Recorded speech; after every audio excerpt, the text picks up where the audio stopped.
there, good to see you again. Hey, guess what I've been doing this week? Fortune telling.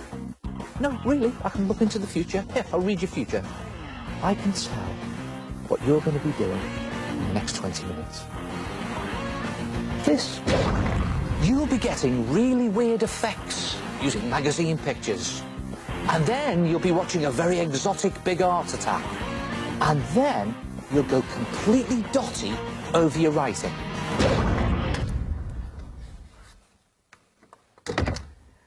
Now then, when you're in bed at night and you fancy a drink, how many times have you reached out in the dark to grab hold of your glass or your cup and wallop? You've knocked everything over, made a real mess. Well, what you need is a snake mate. Cute, isn't he? So, okay, how does he help? Well, you just get him to look after your drink for you.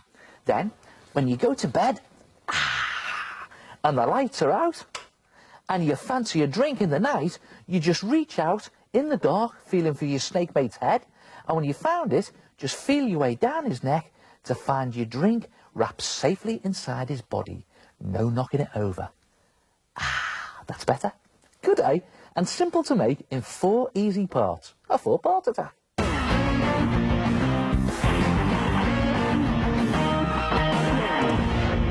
For the first part, you need to find a sort of pot. Now, whatever tape you use, cut the top so that the whole thing is a few centimetres lower than your cup. The cup should be able to stand inside it so there is enough sticking out above the rim of the pot for you to get hold of it easily. So once you're happy with the height of your pot, you need to make your snake. And for that, you need 4 double-page spreads of newspaper. Then, make a snake. Just open 2 of the pages out flat and starting with one of the long edges, roll the paper up so you get a thin, scrunched-up tube. Then use some bits of tape to keep it closed.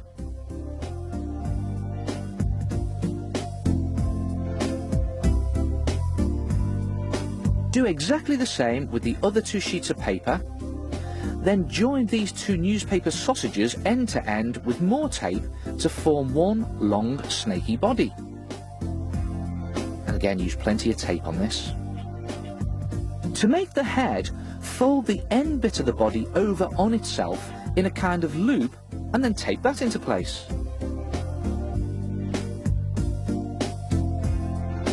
Then scrunch up a bit of scrap newspaper and stuff it inside to pad this loop part out a bit, and then add on more tape to keep it all in place.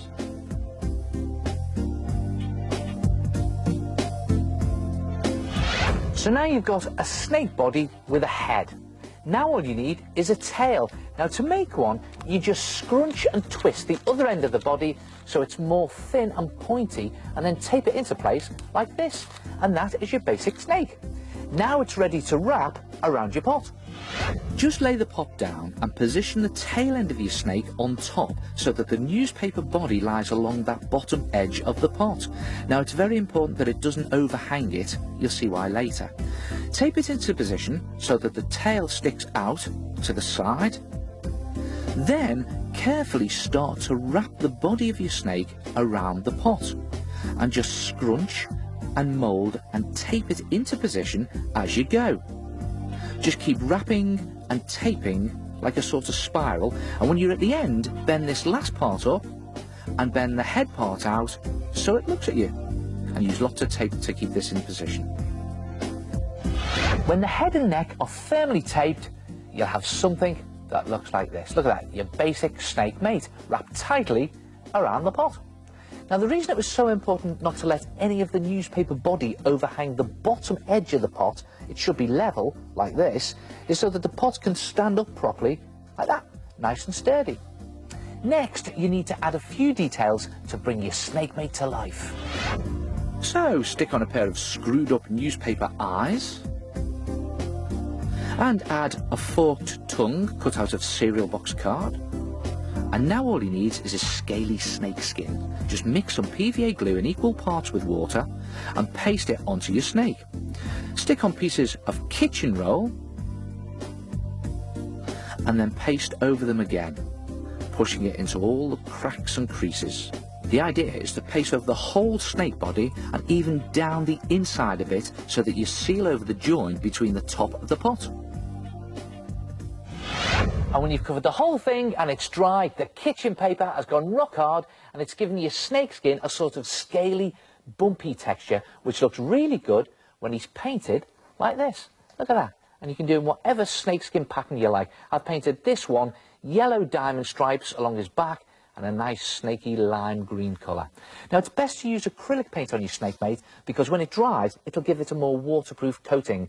And of course you can do whatever design you like. This one is a different colour and I've looped some strips of newspaper around the end of his tail to give him a rattle.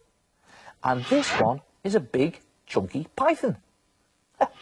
Good, aren't they? And all ready and willing to help you out in the middle of the night. Just put your snake mate on your bedside table and place your drink inside like that when you go to bed, and he'll keep it safe and he'll guide you when you're trying to grapple for your drink in the dark. Look at that.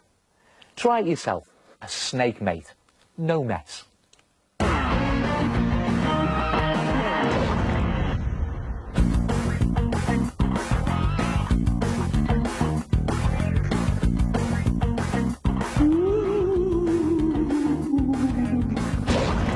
So, okay, what could you do with a load of this and a whole lot of this? A big heart attack, of course.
you know what? I think there's nothing more special than receiving a greeting card that someone's handmade for you. You know, when I was at school, I used to make them all the time for my family, but I had a small problem. I would take time making my card and it looked very nice, but when it came to do the lettering, I wasn't very good. Watch this. I'd start off, ordinary lettering, but the problem is, well, it's ordinary. It's very boring. You see, I wasn't very good at doing fancy lettering. Then I discovered a new trick. I went dotty. No, I don't mean I went bonkers. I went dotty with my lettering. Watch this. Just draw dots on the end of all your letters, like that.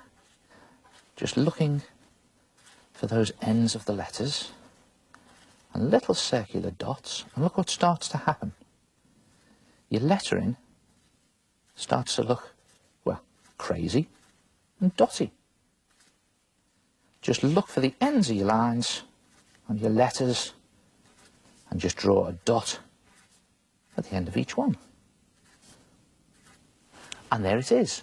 Ordinary, boring writing given a dotty design. Hey, and it works brilliantly if you do your letters in multicolours. Look at this. And on this one, I've even filled the dots in. So you can do little circle dots, or you can fill them in as blobs. Or, how about this?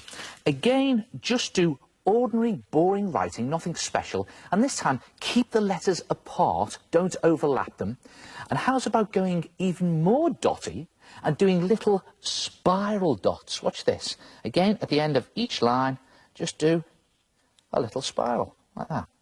Just find the lines at the end of each letter and pop on a little squiggly spiral.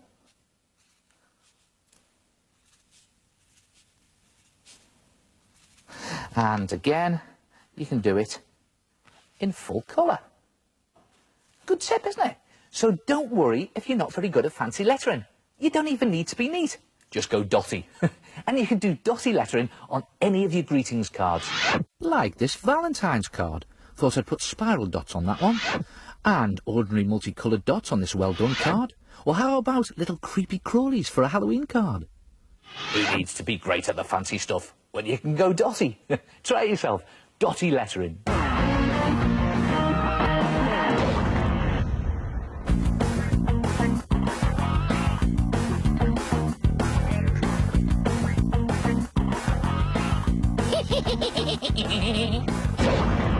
You know, a great way to get inspiration for your own creative ideas is to look at other artists' styles and techniques. And you find lots of other artists in galleries, in books, on the internet, even on the telly. Hey, I tell you where there's some great artist styles. In the Art Attack gallery. Take a look at this, lad.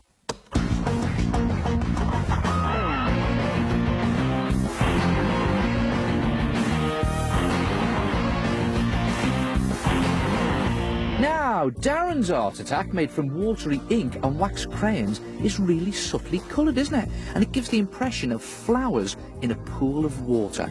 Very nice, very peaceful. Hey, aren't colouring pencils great? Now, as Amy's picture shows, with original composition and a clever use of colour, you can create a really striking art attack. That's brilliant. And Lauren's rabbit picture is really effective because of their clever use of felt tip pens. She's used a different style to colour in the background, which makes the rabbit really stand out from the grass. Yeah, that pen picture from Lauren is such fun and full of movement. You know what? It's important to remember when using pens that there are two types. There are permanent pens and there is water-soluble ink pens. Now, both can create different effects. Permanent pens are permanent. The trick is to use them to make hard, strong lines and for the outlines of bold drawings that you want to colour in. Now, this is because the colours next to each other, they won't run or smudge. In fact, they won't even run or smudge when you wet them. Look at that. There's the proof. Permanent. But beware, they don't come out. Now, the trick with water-soluble pens, on the other hand, is that they can be blended using water. Watch this. You can get these fantastic watery wash effects just by brushing on some water, because the colours do run. Look at that. And the good thing is you can wash them off if you need to. So if you get them on your hands or your clothes, you're all right. So, OK, where were we? Oh, yes. Now, This mixed media painting by Mimi has a very cubist look about it. This varied colour palette and different textures she's included really add to its impact. Very striking, that. And this art attack's got a real sting in its tail. What a cool idea, Thomas, to do it in a mosaic. Very Romanesque. That means Roman-like. And Jason's picture is very simple yet very effective. Just tearing up pieces of tissue paper and gluing them down, and it's created two abstract-looking flowers. Now, this house by Amy is a great example of how powerful colours can be. To be honest though, Amy, I think I prefer the sunny side myself. Now, you want to see something really inventive? Look at this. How about this face from Shay? Now, the combination of ripping features out from one painting and sticking them on another, I think is brilliant. Well done. Yeah, really abstract looking face from Shay there. Fantastic. Do you know what? There are so many weird and wonderful ways of creating weird and wonderful faces. Well, you can paint distorted, abstract faces. You can draw hilarious caricature faces. You can stick bits of different faces together to create really mad faces. You can even tear faces. I'll show you what I mean. Have a look through some old magazines and find two faces, well, they're like these. Now, the idea is to get them roughly the same size, but don't worry too much. And then, get tearing. Just start by tearing around one of your faces and gluing it down on a bit of paper. Now, I'm going to be using two pretty faces here, but you wait and see what we create. So down it goes. Then, take your other face and start to tear off sections. Any section you like the hair, so I'm going all the way around the hairline. Just tear around the shape like this. Now, it can be fiddly, so take your time. Try not to rip the bit that you're tearing out, if you know what I mean. Let's say, okay. Then, put a dab of glue on the back and position it onto your first picture in a place that looks, well, shall we say, a little odd. See what I mean? Now I'm going to put it too high like this and just press it into position. And the idea is to stick the bits of one torn face onto the other to create a really abstract face. Completely mad. So, okay, how about the eyes? There we go. And let's stick these down too and let's see what happens. Just about there. It's looking really weird. Okay, here we go.